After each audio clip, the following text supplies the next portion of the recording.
What is the meaning of life? Why do we exist, and what happens when we die? Humans have been asking themselves these very questions ever since we first gained sentience tens of thousands of years ago, and yet somehow, as a species, we have yet to scratch even the tip of this existential iceberg. So why do we even bother to ask these questions in the first place? And at the end of the day, wouldn't it just be easier to let these sleeping dogs lie?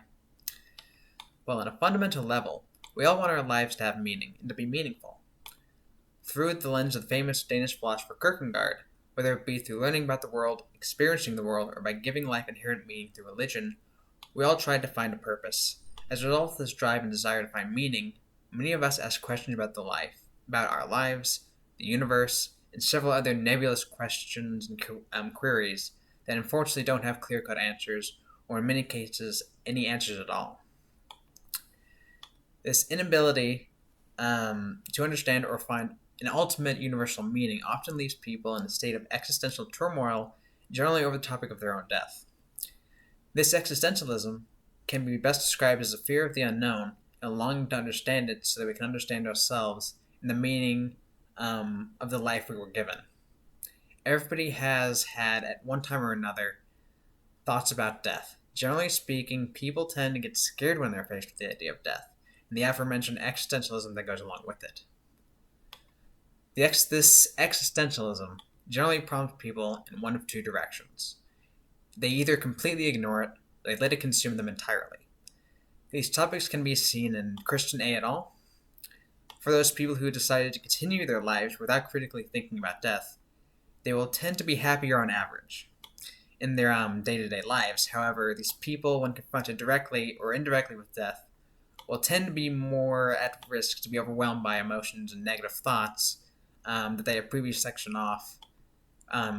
For instance, maybe if they get into an accident or something and they're like on the verge of death, they might have to like deal with these emotions all at once. Or if they're sick, or if somebody they know is sick, or somebody they know has died, they may not be able to deal with that as well as somebody who, on the other hand, for those people who go through what many people call an existential crisis, they reap some benefits that others don't, while having to deal with some other mental stresses as well.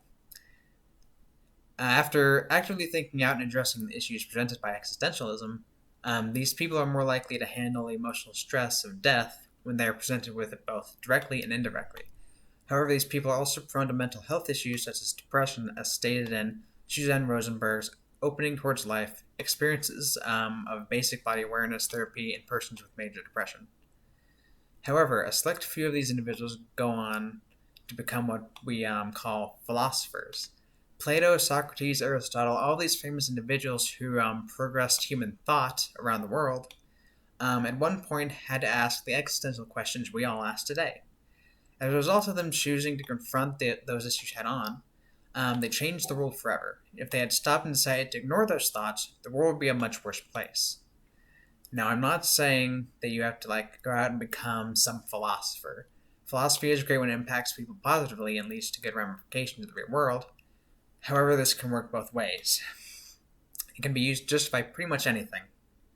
You can justify racism, war crimes, and a myriad of other immoral issues going on in our modern world. In addition to this, many philosophical points, while interesting, have very little to no consequences in the real world.